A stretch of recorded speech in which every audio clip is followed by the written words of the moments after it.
So for those of you who don't know, my name's Kayleen Harrington. I've recently joined the Norfolk Chamber of Commerce. I hope you're enjoying the offering of virtual events, so thank you so much for attending. So I'm looking after all of the events for the Norfolk Chamber of Commerce. So I hope I'm putting on what you want, but please feel free if there's anything you think I've missed or if you want to get involved. There are opportunities for you to present like Richard or speak as part of our virtual event offering. So please get in touch with me. I'll also put my email address in the chat function. Most of us understand the need to embrace diversity in the workplace, but how do we turn being seen doing the right thing into something, I've lost my script, something more than hollow virtue signalling?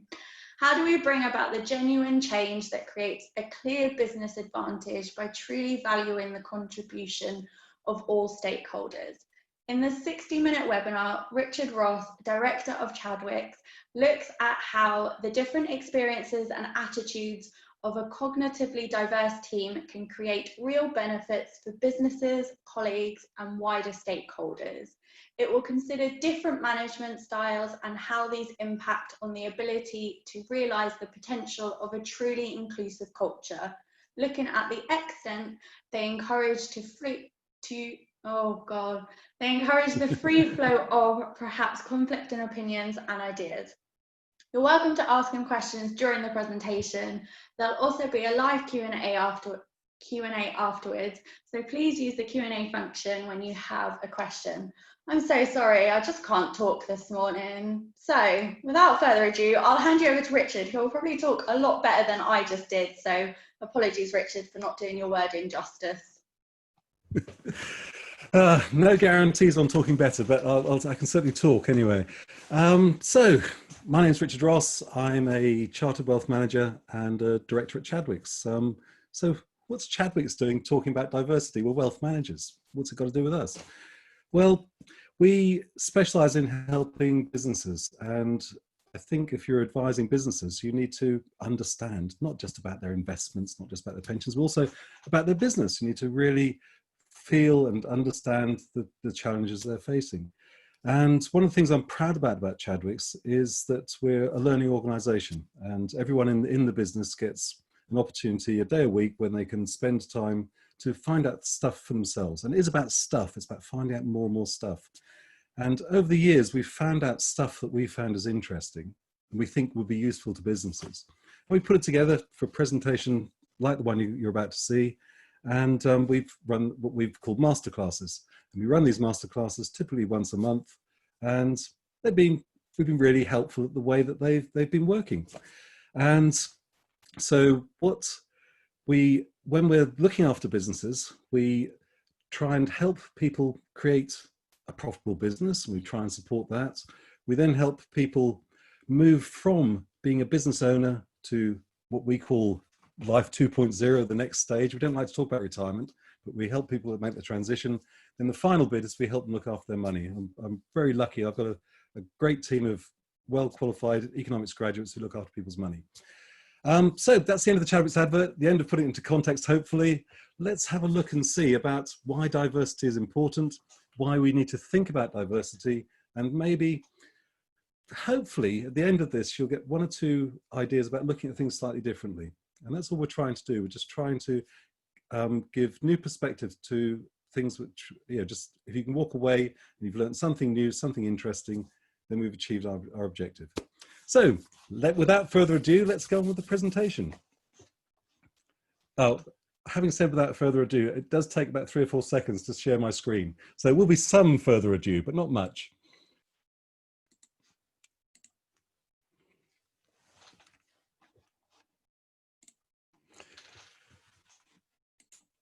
Nothing like a smooth transition, and that was nothing like a smooth transition. Hopefully everyone can see my screen now, which has got lots of hands. I'm getting a thumbs up from Kayleen. So yes, hooray, we're off. Diversity beyond tokenism. Quick agenda, just to sort of settle it all down. Why does diversity matter? And I'll be looking at different aspects of diversity. So individual diversity, social diversity, and cognitive diversity. How businesses have leveraged diversity. We'll look at some examples of that. And then finally, we'll look at creating a psychologically safe environment. It's a relatively short session. If you think you're going to walk away from this an expert in cognitive diversity, you aren't. But hopefully what you'll have is your interest will be piqued. Hopefully it'll be something which you'll think, oh, yeah, I'll look for other examples of that as I go through life. I don't know if any of you have read any of the books or seen anywhere Chimamanda Ngozi Adichie. I think she's wonderful. She's great authoress. I love the books she's written. I particularly like Purple Hibiscus, but also she's a great public speaker. And if you haven't heard her, you can look on, there's TED Talks that she's speaking on. She's done a great talk at The Economist, and she's witty, she's very clever, she's just a great speaker. I could listen to her for hours and hours. And one of these talks, she's Nigerian, and she was bemoaning Nigerian men, but it could have been men anywhere. It could have been women bemoaning men anywhere. And she said, it's just almost like a throwaway comment, men live with the wind at their backs. And that really struck home to me. I'm not built like a cyclist, but I do cycle quite a long way. I cycle quite a lot. I enjoy it. I cycled from Land's End to John O'Groats, so I can cycle very long distances, but I'm very, very slow because I'm well over, I'm 103 kilos. At the start of lockdown, I was 10 kilos more. I've lost 10 kilos, but as my son pointed out at the weekend, that I'm still too fat to go on a pub and paddle, so they don't let you on unless you're less than 100 kilos. Anyway, when you jump on your bike, some days you jump on, and it just feels like you're flying along. Everything seems to go right. And you kid yourself that you got fit, that everything's working. And then of course you go around a corner and bang, you hit the headwind. But the point is, you haven't felt that tailwind. You thought it was you. You thought it was you who was special. You thought it was you who was doing well on the bike because you had that wind behind you, had that wind at your back. And all men have the wind at their back, but middle-aged, overweight, white, reasonably well-educated men especially have the wind at our back. And what we need to do at some stage, and I suspect this is a Norfolk audience, I suspect the majority of people watching this now are white privileged. And so we all probably have the wind at our back.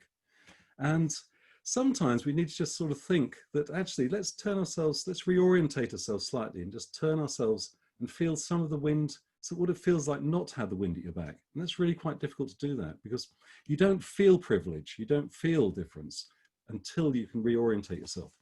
But the great thing about having the wind at your back is that if you help someone else get the wind at their back, it doesn't detract from the wind at your back. So it's not a zero-sum game.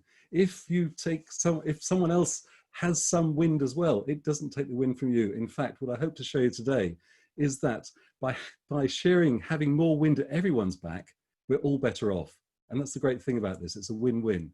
So what I want to try and do is look at the business advantages of encouraging diversity, of having a diverse team. So what is the business case? Why should we want to do that? Well, we can look at some evidence for the success of diversity. For example, this is from it's from McKinsey. McKinsey found that companies in the top quartile for gender diversity were 21% more likely to have above average profitability. And that's just gender diversity, so the most basic level of diversity.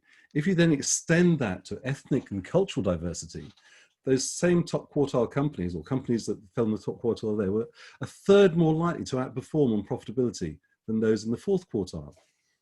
And this comes from a report from McKinsey & Co. If you're interested in this stuff, there's loads of really good stuff on McKinsey's website. It's something they're really focusing on, is the power of diversity. So why, sorry about that. Did you notice that very neat click back and then I realized I'd gone too far? So why is this? Why does diversity translate into better businesses? Well, increasingly, we live in a knowledge economy. Increasingly, the things that give us competitive advantage are having some knowledge that we have that our competitors don't. And if we have a business that is better at creating knowledge, creating new knowledge, then we will have a more competitively advantaged business than others. So when we're thinking about knowledge, what are we thinking about? Well, knowledge comes in two flavors. You have explicit knowledge, and this is the know what. It's the sort of stuff that you can learn from textbooks.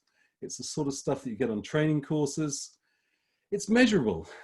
If I spend 3 years at the UEA studying economics, I will be tested all the way along, so they'll measure my progress all the way along, and I'll get a certificate at the end called a degree, and bang, I can show everybody this, so I can demonstrate that I have this knowledge, this explicit knowledge.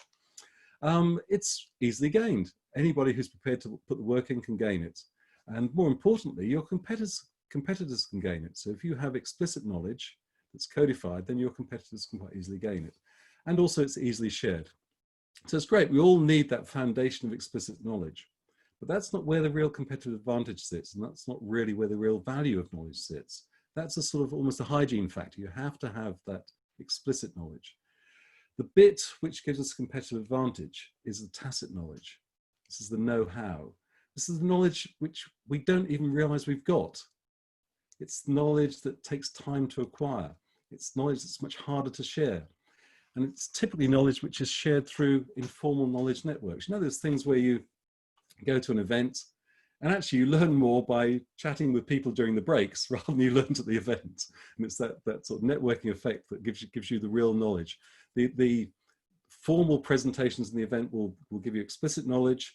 The chatting around and about it and talking about people's experiences and things will give you the tacit knowledge and the really valuable bit you take away from the event. And you know, as a shorthand for tacit knowledge, we can say it's like experience. It's that sort of thing. So if we want to develop more tacit knowledge, then we need to expose ourselves to more experiences and different experiences, a greater range of experiences. And if we do that, then we're opening ourselves up to this wonderful thing, the eighth wonder of the world, serendipitous discovery, this wonderful moment where you're going along and suddenly you trip over something you didn't even realize you didn't even know. And it's all this new knowledge, and it's a wonderful moment when you have those moments. And there's been some really great discoveries have come through some serendipitous discovery. Penicillin, you probably all know the story of penicillin. Alexander Fleming left a petri dish on the windowsill over the weekend. When he came back, the bacteria there was a mold in it and it killed the bacteria. Now, it's important that we're in the right frame of mind to, you know, serendipity can be encouraged. It seems almost nonsensical to say something that relies on serendipity. You can encourage serendipitous discovery. But Fleming had to have the right frame of mind where he looked at this petri dish and he actually saw it as something important rather than just, oh, that experiment has been messed up, or oh, there's some mold in that, I'll throw the petri dish away. He could have easily have done that. Most of us probably would have done that. We would just clean it up. The cleaner could have come in over the weekend and seen this grubby petri dish full of mold and thrown it away. As it happened, he was in a mindset where he was happy to accept and have the concept of, I'm losing my words, have the concept of serendipitous discovery, and that meant that we have penicillin. Other things, microwave ovens, the chap who invented microwave ovens was doing radar research, and he was standing there beside a bit of kit that was generating microwaves, and the bar of chocolate in his pocket melted. I'd be slightly concerned about what else was heating up that was near my pocket, but never mind. He then realized that, you know, by exciting the atoms in the microwaves, exciting the atoms in it, or the molecules in his chocolate, it warmed it up. Hence, you have microwave ovens. Play-Doh originally was invented when we used to have a lot more coal fires in houses. You used to get a thin layer of soot on the wallpaper, and if you try to wash it off, it would just be a terrible mess. So Play-Doh was invented. You roll it out into a sausage, then roll it up and down the wallpaper, and it would pull the layer of soot off. No one bought it for that reason, but they did find that their children liked making models with it, and so it got repurposed. Velcro, you probably all know the story about Velcro. It was a chap was out hunting, and his dog got lots of burrs in its fur, and he was trying to get these burrs out and thinking, you know, if I could make something that was a fastener that was as difficult to open as this, then great. And that's where Velcro came from. Pacemaker was originally designed as something to monitor heart rates, only they wired it up wrongly. And it actually gave us a mild electric shock, and they discovered that it actually regulated heart rates. Just as well as only mild electric shock, that one could have gone very badly wrong, couldn't it? I quite like LSD as well. LSD, the chap who invented LSD, they were playing around with these compounds, and he licked his finger and felt quite nice or quite odd. So the next day he decided to try it out properly. Had the first LSD trip, then rode his bike home. So the first LSD trip was literally on a bicycle. And the final one, Viagra, was originally for high blood pressure, and then the men who were taking it found stirrings that they thought were long gone. And so that became, these are all sort of accidental discoveries, things that people have tripped over. And Rumsfeld is often sort of ridiculed for what he said about his unknown unknowns, but they're the really important ones. They're the ones where we have to try and get to that unknown unknown. And I'm ashamed to say that I put this session together back in March, and we ran a session then as part of our masterclasses. And I based a lot of it on a book by Matthew Syed called Rebel Ideas. My daughter gave it to me for Christmas. I just thought, oh, this is some interesting stuff in this, and so we put together this session. So if you do find any of this interesting, it's not an academic book. It's a really light, easy read, but it does throw up, I think, some good ideas. So by all means, there's the book, Matthew Syed, Rebel Ideas, and I don't get commission from him. So what I wanted to try and do is sort of build some structure around this. So I've sort of built a sort of pathway through it. So what I want to look at first is individual diversity. I want to look at inherent diversity, or our inherent traits, our acquired traits. Then I want to look at an example of the dangers of personalization, or sorry, the importance of personalization, the dangers of standardization. I then want to have a quick look at social diversity to make the point that it's better to be social than to be smart. Look at some examples of collective intelligence and look at how important they are. And also sort of think a little bit about norms and biases and how we try and resist diversification and diversity. Then we'll have a look at cognitive diversity and this idea of recombining, the idea of rebels versus clones, and all that sort of thing. And hopefully by the end of it, we'll have a better idea of how we have an authentic, sustainable diversity. I think if you treat diversity as being a tick box exercise, it is very difficult to sustain that. I think if you have something solid underneath it to say we are diverse because it makes us a stronger company, we understand how that makes us a stronger company, then I think you have something that's sustainable and also authentic, really. It's using people and using your resources in an appropriate way. So if we look at individual diversity, if we look at our inherent traits, inherently we are one sex or another. We have our inherent ethnicity, and we have things like our sexual orientation. Those are things we're born with. Those are things which are, by and large, embedded in us from the day we're born. We then have our acquired diversity. So we have our culture, which is often strongly linked to our ethnicity, but not necessarily so. Our experience and our education, those are all examples of acquired elements. And we can see there's two dimensions of diversity. And if we're going to really leverage diversity, we have to understand both dimensions. So an example is the UK government. Now, we could say it's a diverse government. For example, Rishi Sunak is from a BAME background. But is it really that diverse? If you think of all his acquired traits, he was educated at Oxford, he moves in the same circles, his experience has been very similar, his cultural experiences have been very similar.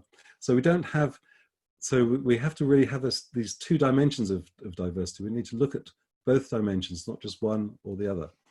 What we find is that firms who do embrace this 2D diversity, this two-dimensional diversity, are 45% likely to produce growth in market share and are 70% likely to to report the firms captured a new market.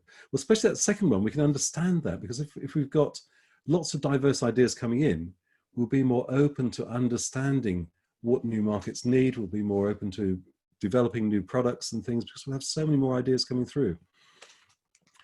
What I'd like to do now is just look at cultural diversity. And this is I'm going to be relying on a paper from two researchers, an American chap called Richard Nisbet, and a Japanese person called Masuda. And it's interesting, just to diverge just a tiny bit, Richard Nisbet is interested in how people look at the world from a different perspective.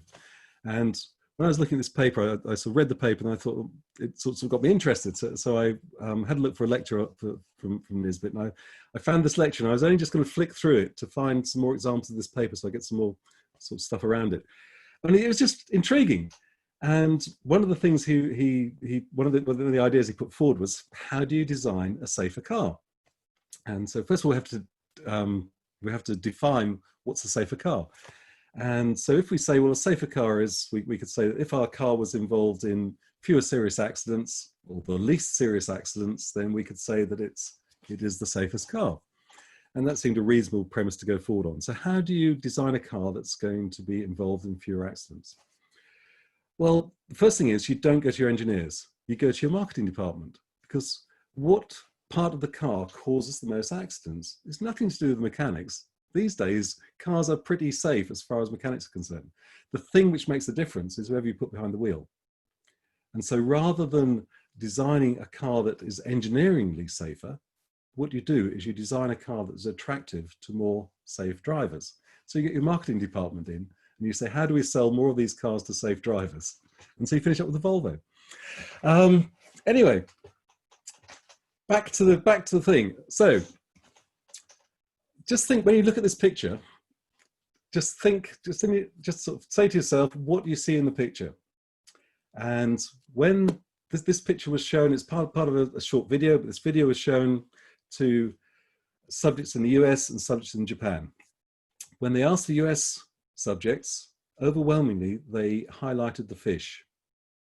And they said, there's 3 fish, and then they would go on to describe the rest of the picture. But they were focusing on the fish. When they asked the Japanese subjects, they overwhelmingly said it was a river. And when it's a river, and then they went on to say it's got weed in it, it's got frog, it's got 3 fish. Importantly, that the American subjects were focusing on what they saw as the main subject of the picture, and the Japanese were focusing on the overall picture and the context of the picture.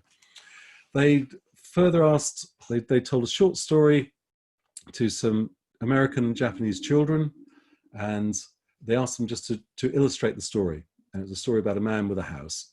And so you can see on the left-hand side are a series of drawings which were from the American children, and you can see there's very much focus on the house and the person who lived in the house. On the right-hand side are the drawings by the Japanese children. And you can see there's far more of the landscape. So there's far more context. And if we look again at a similar thing, same 2 groups of people, the American studies and the Japanese, or American subjects and Japanese subjects, were asked to take a portrait of this young lady. The American picture is on the left, and you can see it focuses very much on the subject of the picture. The Japanese portrait was on the right, and it focuses very much on the context of the picture. You can see far more where she's sitting. And the great thing in terms of why this is important when we think about diversity is there's not a right or a wrong answer to either of those pictures. What we can see is we gain more information by combining the 2. We get both the detail and the context if we combine those 2. If we only had people who had an American mindset, we'd only get the detail, and we'd lose a lot of the context, and vice versa. If we only had people who had a Japanese mindset, we'd only get the context, we wouldn't get enough detail. So hopefully you can start to see how these cultural entwinements are important. It's important not to standardize, but to optimize. And an example of of this, it comes from the US Air Force. During World War II, 22,000 US planes crashed on US soil training. It's a huge number, not in combat, but just training missions. And once all the tumult had died down, they tried to find out why. And the conclusion they came to was that cockpits were designed for the average pilot. Now, the average US pilot, if you take all of their measurements and take the average, doesn't look like this. He's probably be taller anyway, but that's by the by, but he doesn't look like this. What he actually looks like is this. And I'm saying he because it was certainly in the Second World War, it would have been a he. He looks like this. This is taking all of the average dimensions of US pilots. Of course, he doesn't exist. And very, very few people will fit those average dimensions. Most people will be 2 or 3 inches taller or 2 or 3 inches shorter or whatever. You can see there'll be a range of sizes. And if you're in a cockpit which is designed for the average pilot, and you're in a situation where you need to reach the lever in a hurry, and you find that you're one of the ones who's 3 inches shorter than average, and you can't quite reach it, then that's a problem. Equally, if you're one of the ones who's 3 inches taller than average, and you need to move the joystick quickly, and all that happens is it hits your knee, then that's a problem too. So they redesigned the cockpits to give them more adjustment and to enable customization, and wham, they radically reduced the numbers of accidents in training. Social diversity, it is more important to be social than to be intelligent. Homo sapiens and Neanderthals coexisted for about 60,000 years, but Neanderthals are no longer. Well, apparently, I still play, it doesn't look like it, but I still play rugby. And I can tell you there are still some Neanderthals. They mostly play in the front row. But generally speaking, we think that Neanderthals have gone. Now, Neanderthals actually had larger brains than Homo sapiens. So Neanderthals potentially had greater intelligence than Homo sapiens. And they lived during these times when we were both existing on the planet. They lived across Northern Europe, and they tended to live in very small family and extended family groups. So very small groups of people living together. So importantly, very little opportunity to get new ideas and new knowledge transfer. They were living in a silo, and quite a lot of, these days, quite a lot of us work in a silo. And if we do that, we restrict our ability to develop. Homo sapiens started off in Africa, and they were very social, as we've seen from, we've seen them on the television. They lived in large social groups, and so they advanced far more quickly because they had all these ideas coming through. And eventually, although we have smaller brains than Neanderthals had, we became the dominant people. And the reason for that in great measure is not because we're cleverer, but because we have greater social intelligence, we have greater social diversity. And so we have this wisdom of the crowds. So collective intelligence. Let's just think a little bit about this collective intelligence, how it works. And it is really quite a clever thing. Francis Galton was related to Charles Darwin. He spent his time, he had some strange ideas about eugenics, but that aside, he was one of these people who was sort of like a gentleman scientist at the turn of the century. And he was interested in this idea about the wisdom of the crowds, and his interest was piqued by, he went to a fair in Plymouth, a country fair, and they had a guess the weight of the ox competition. And people had to guess the weight of the ox, and whoever won it got the ox all butchered and packed up for them. And 787 people guessed, and nobody got the right answer. Nobody got to within about 5 pounds of the right answer. The average guess was 1,197 pounds. If you added up all of those guesses and took the mean, it was 1,197 pounds. The actual weight was 1,198 pounds. And so the wisdom of the crowds was greater than any of the individual guesses. Now, of course, this works, and it worked because all of the guesses, nobody knew what anyone else had guessed. And so the wisdom of the crowd works where you have a secret ballot. Where the wisdom of the crowd becomes the madness of the crowds is when you sort of get an idea of which way people are going to vote. And so, sometimes we see really strange outcomes from voting that we don't think does represent wisdom, but I won't go into Brexit at the moment. Also, if it can be more up to date, Who Wants to Be a Millionaire? If you are ever on Who Wants to Be a Millionaire and you get to the stage where you have to, or you have a lifeline, should you phone a friend? Well, if you do, over the whole series, it's been right 65% of the time. However, if you ask the audience, it's right 91% of the time. And there, again, you're relying on the wisdom of the crowd. You're relying on the audience as the wisdom of the crowd to give you the right answer. We use this collective intelligence in financial markets.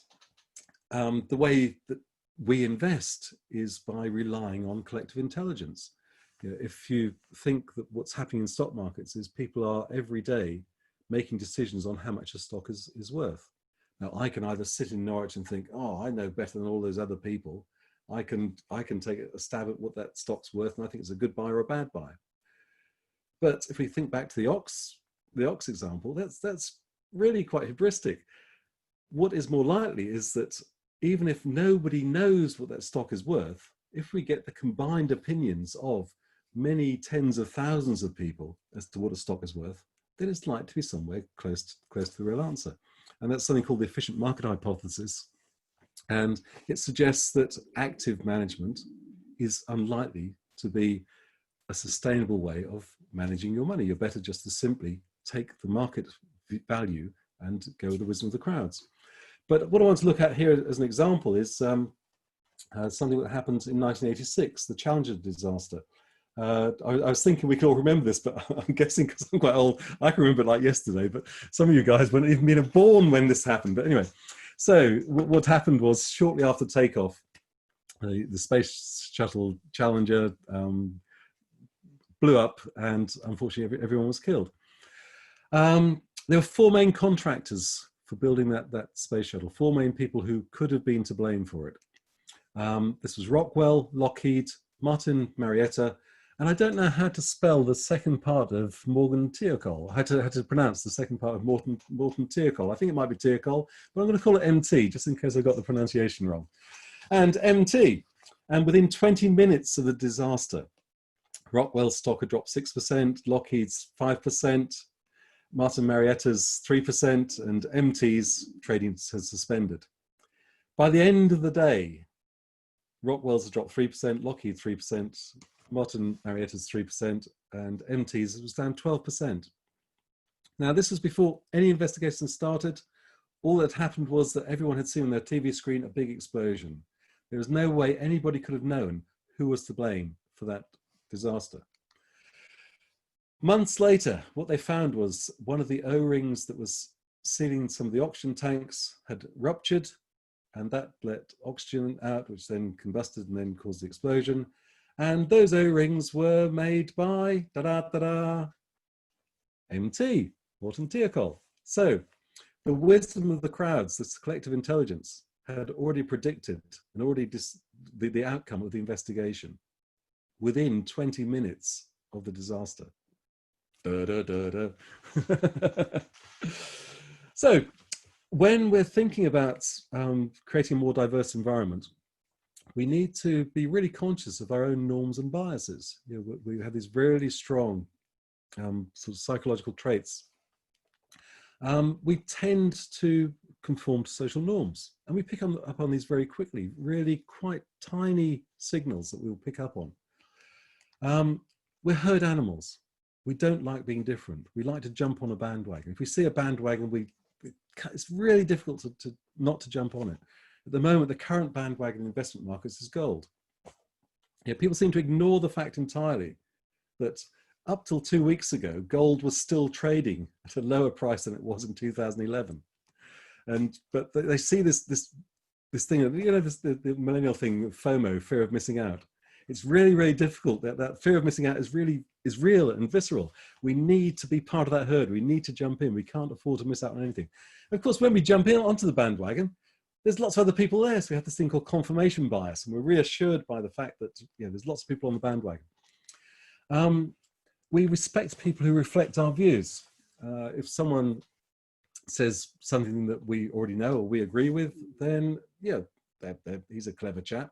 If they say something that we fundamentally disagree with or challenges our views, oh, they're a bit awkward. And so we need to be careful that we don't always recruit in our own likeness.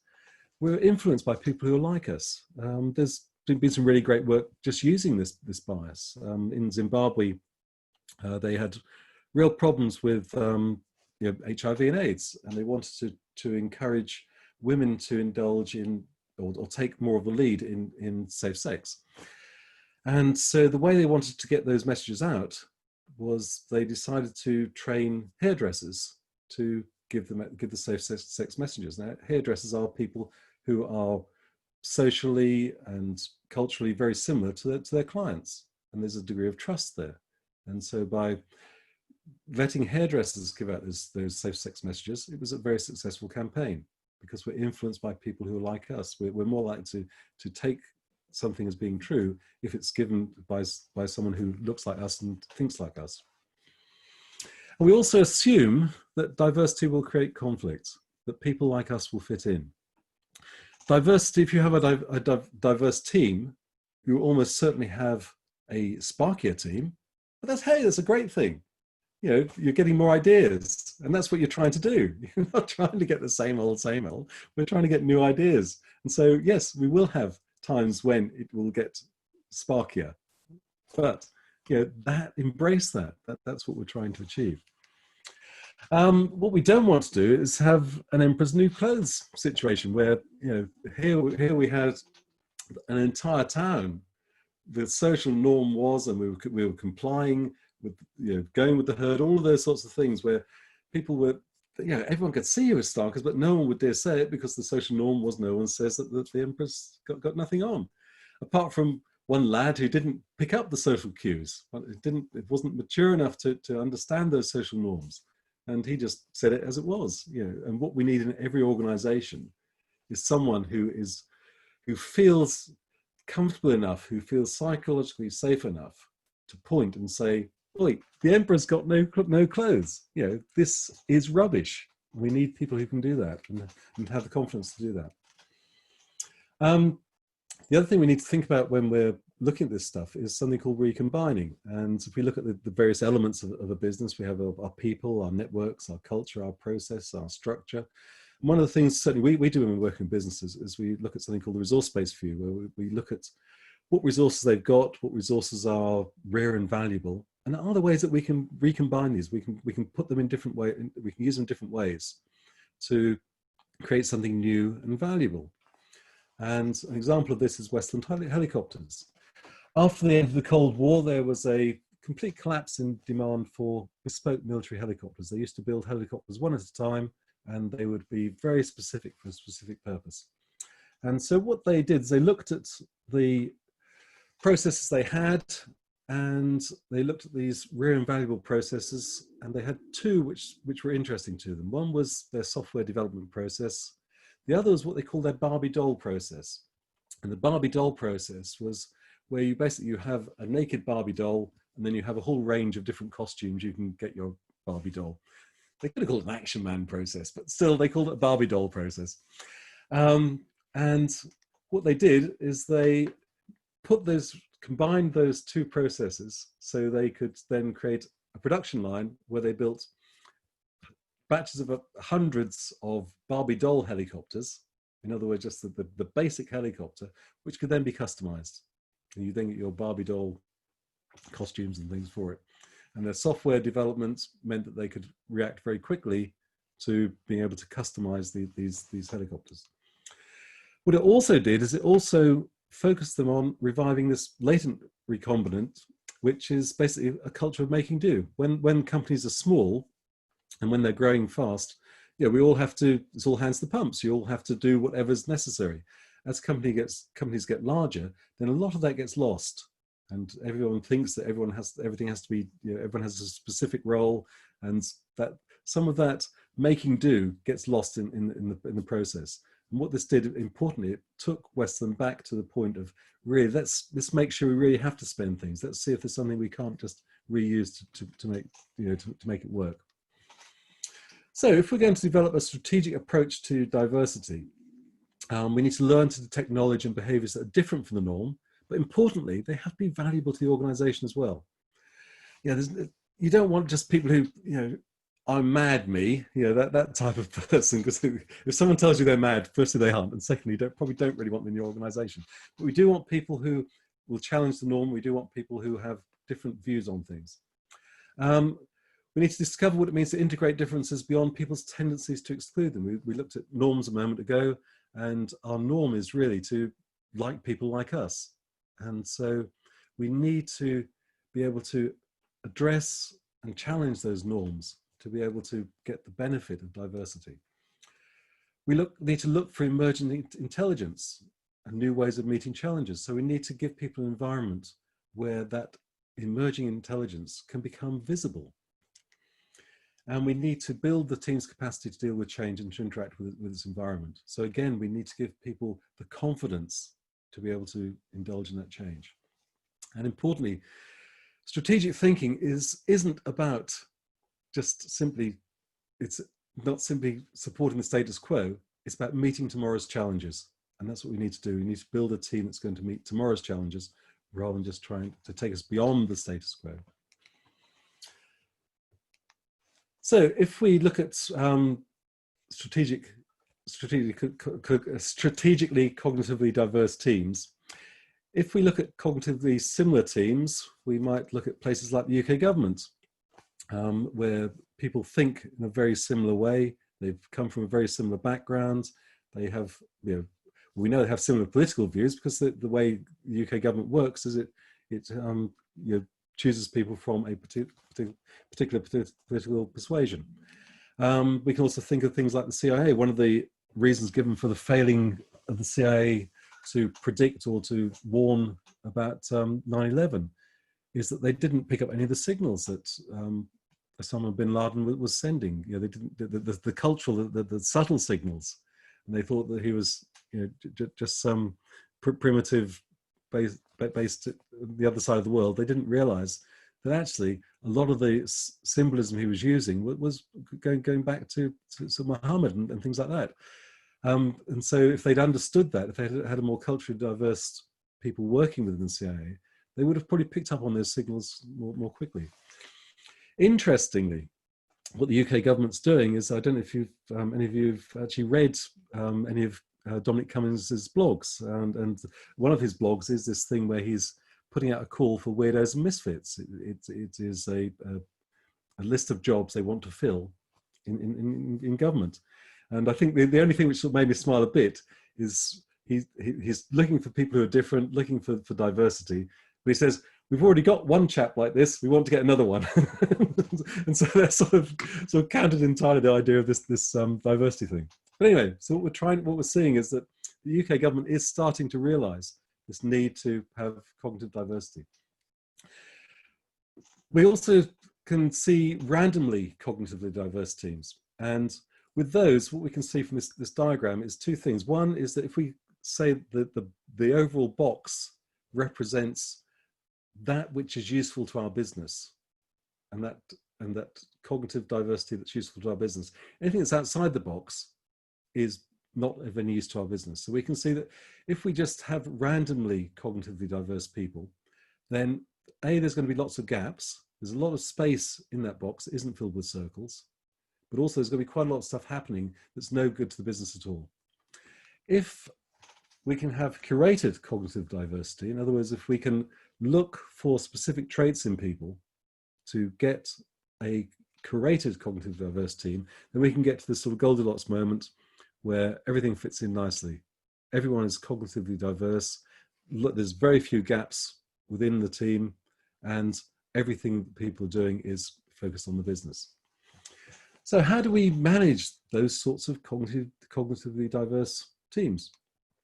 Well, if we have a dominant management structure, if we have a strong leader, then what happens is we spend all of this time building our curated, diverse team, and very soon we finish up with that.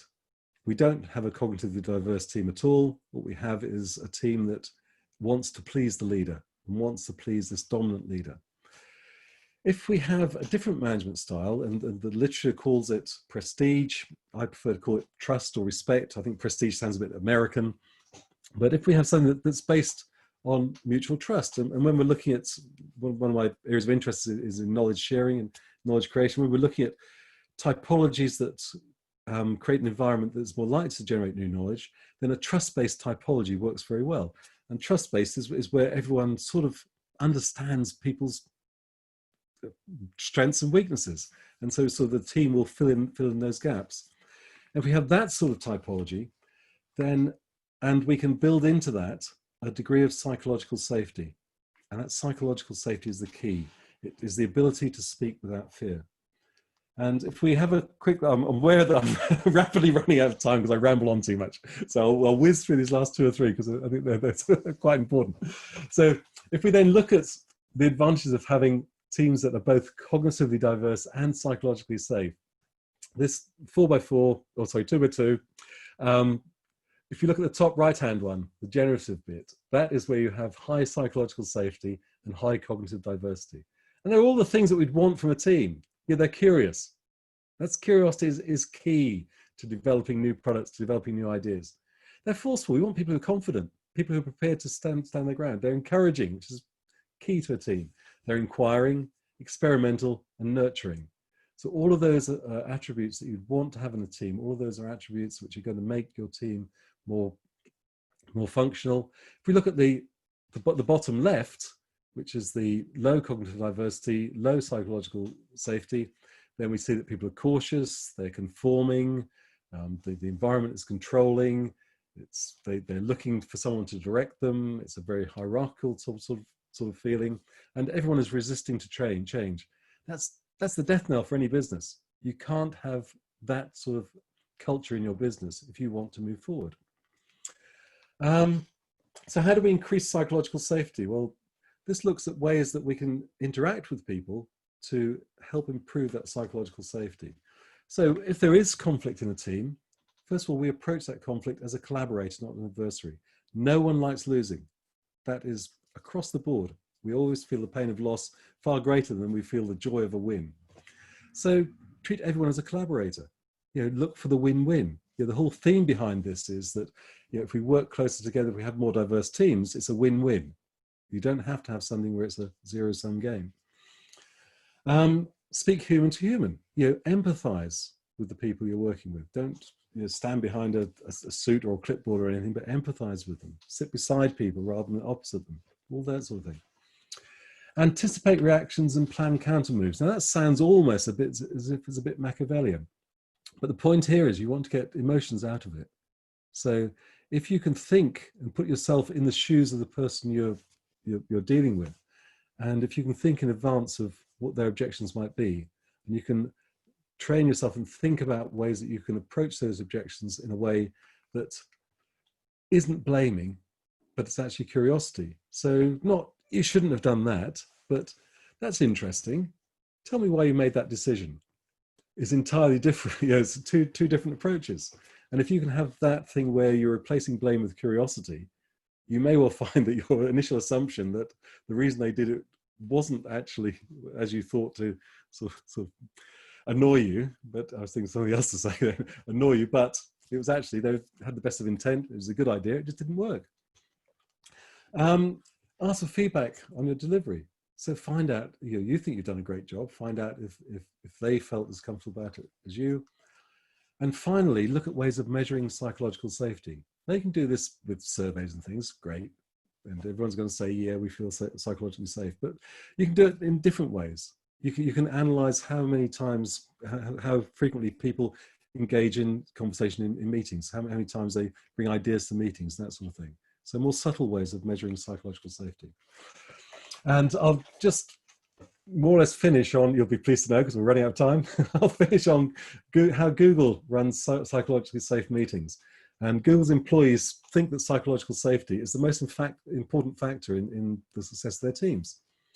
And what happens at Google is, before you have a meeting, you submit your ideas, and those ideas are submitted anonymously, and typically it's 1 or 2 sides of A4. And those are submitted at the start of the meeting. Everyone starts by just quietly reading their submissions. Because they're anonymous, there's no link with seniority. No one knows who's brought which idea when. It then means that ideas can be discussed without all of the sort of company politics behind it about we must support this one because my job depends on it, my promotion depends on it, whatever. And what this does, it encourages more ideas.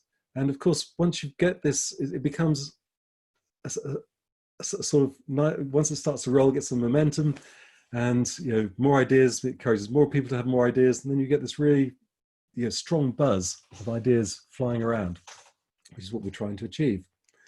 So in conclusion, diversity is too valuable a resource to be a tick box exercise. The modern world is complex. Increasingly, we're a knowledge society, a knowledge economy, and in order to compete, we have to have more knowledge. And that knowledge is most quickly and most efficiently and better generated by having teams that operate in a psychologically safe environment. 90% of science papers are now written by teams, and teams for the last 20, 45 years have dominated US patent filings. And final thought is, if you aren't leveraging diversity, your competitors will be. Right, I'll now stop my share and pass you back to Kayleen, who will ask any questions. Sorry, it's a bit of a rant through, and sorry I went off-piste a bit, but hey. That's all right. Thank you, Richard. I mean, I don't know about everyone else, but I found that extremely fascinating. We haven't had any Q&As come through during your presentation. I'm hoping that's a good sign that people are so enthralled with what you were saying. So we'll just give it a minute or so to see if anyone has any questions that they want to pop in the Q&A function, which again means, oh, I was going to say I've got like a minute or so to kill some time of that awkward silence, but thank you, Elliot, for popping a question straight in there. So he says, very interesting on psychological safety. How do you measure trust? How do you measure trust? Well, when I think about trust, I think trust has, the example I use is if someone says, trust him to do that, you can read that in 2 ways. One is if it's a positive thing. So if I say, I trust Kayleen to do something, it means that I have absolute trust for her. If my wife says of me, trust him to do that, that's entirely different. It's a negative thing. And so the way that we measure trust, I suppose, in an environment is just the numbers of times that you get caught out, that someone does something unexpectedly. If you've got a good trust-based organization, then you'll understand how people are working. People won't surprise you. They may not do things right, but it won't surprise you haven't done it right. You'll know that, and you'll put things into place. As I said, I still play rugby. And where I stand, 9 times out of 10, at kickoff, the ball will come to me. 8 of those 9 times, I'll drop it. But it doesn't matter, because the rest of the team trusts me. The rest of the team trusts me to drop it. And so they then have the processes and procedures to tidy up behind me because they know I'm going to drop it. The only problem comes if I actually catch it, then no one knows what to do because the whole trust system is broken down. So yes, I think to answer your question, the way you'll measure trust is by seeing how many times there are things which surprise you, things which catch you out. And in a well-functioning, trust-based environment, it will happen very rarely. In a dysfunctional, hierarchical, typically based environment, it'll happen often. Thank you. Okay, we've got some questions to quickly get through. So another question from Sharon. A lot of great information in there, Richard. Thank you. Are there any survey results on the effect of this on staff turnover and satisfaction? I'm assuming that there is a positive correlation. There's a huge amount of evidence and information on, if you go onto McKinsey's website, there's some really great resources. If you just Google, or I can put some links at the end of this. Certainly there's a lot on McKinsey. Also Harvard Business Review has done huge amounts on diversity and looking at that. So those are certainly two resources where there's a lot of evidence that shows, yeah, as you rightly say, there's a positive correlation between having a diverse workforce and staff turnover. Yeah, it's a short answer, yes. So I can add to, at the end of this, we'll send out some links and I'll put some of those links to it. Perfect. We've got another question. I'm really sorry, but I might pronounce this wrong. I think it's Judeline. So culture eats strategy for breakfast. So what's your take on shifting culture? My take on shifting culture. Oh, some of these questions I wish I had sort of 5 minutes to think about it first, but here we go. Bang. Well, first of all, I agree that culture is the key, but there again, there's nothing unusual with that. What's my take on shifting culture? My take on right, I should have rehearsed some of these questions, shouldn't I? So my take on shifting culture is that, can I think about that and come back to you on it? Yes, we'll have a think about it and I'll pop the answer in the email. We'll share the presentation.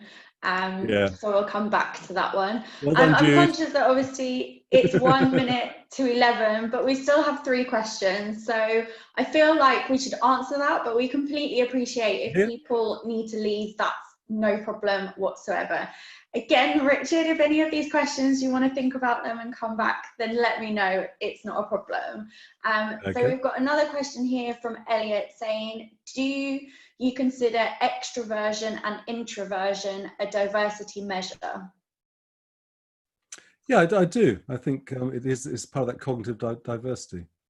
But I think also what we're trying to do, so I think the bigger diversity measure is experience. And so I think that is the one which also will give us a more sort of meet more with the tick box requirements of having people from different backgrounds. I think that's the important diversity. That's the thing which I fear can be missed.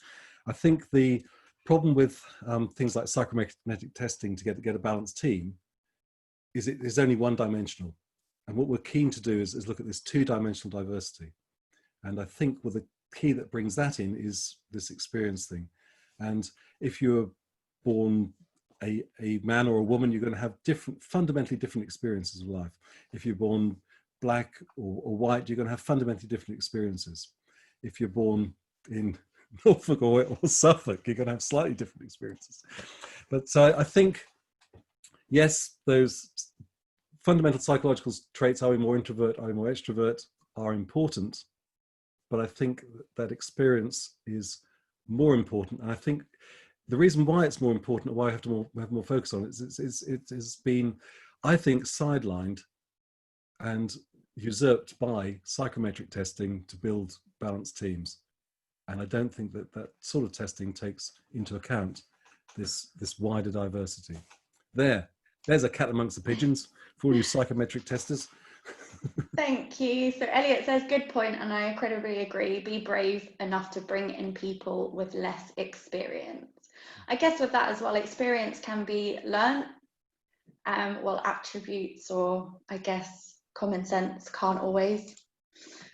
Okay, so we've got 2 more questions. Your examples of Japanese/USA different cultures. The UK has a diverse culture with a dominant norm, so there's a different challenge. Yes. That's your answer? Yes. No, it's a good point, and I agree entirely. Yes, yeah, it is. But we have a very dominant norm there, don't we? And especially in Norfolk, if you think of things, one of the other things I'm interested in is social mobility, and Norfolk has one of the lowest rates of social mobility. If you're born poor in Norfolk, you're overwhelmingly likely to die poor in Norfolk. if you're born wealthy in Norfolk, or overwhelmingly likely to die wealthy in Norfolk.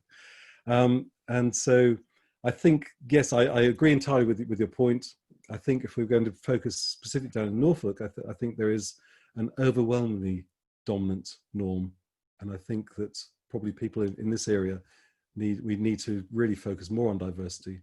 The numbers of boards I go to, and that everyone looks like me, the fat, white and old. And, that is not good for diversity. And so I think, yes, agree entirely with the point you made. It's a very good point. But I think also there's lots of work to do, especially in Norfolk. Thank you. And then final one from Elliot, but I'm not sure if it's a question or a statement, so I'll read it out and you can let me know. So the explicit knowledge can be measured, but trust is more implicit. But we develop behaviours to build and sustain trust. We recognise it when it is definitely gone. Yes. I'd say, yeah. Yeah, I'd agree with that, yes. Cool, and that is everything. So yeah, I will stay on at the end just to make a note of that question, and I'll fire it over to you, Richard, and then you can answer it. So just to clarify, I will be sharing the presentation with everyone this afternoon once I've got Richard's response to that question. I'll also share the recording, but that probably won't be till next week, just because we need to slightly edit the beginning of it, not re-rehearse or re-video anything. I promise it will be live with the few little minor errors to show that we are all human and we're not perfect. So yeah, I just want to say thank you so much. Sorry we slightly overran, but I think it's more important for us to answer everyone's questions. But again, we fully appreciate that people do and did need to leave early, so that's not a problem whatsoever. So yeah, thank you so much. Thank you to everyone who's writing lovely comments. I won't hold you up any longer. I'll just get Richard to say thank you as well. Yeah, no, thank you all for coming along, and hope you found it interesting, and hopefully come along to something else. Yes, Cheers, watch this space, because we are going to do a diversity panel discussion on Tuesday the 15th of September, which Richard is kindly agreed to be a panelist. We'll be focusing on the importance of diversity and inclusion in the workplace. I think it's going to be a fascinating panel discussion, so hopefully you'll be available, and I'm hoping to get this up on the website in the next couple of weeks. So sorry for holding you up. Enjoy the rest of your day, have a great weekend, and hopefully we'll see you soon on one of our virtual events. See you later. Cheers.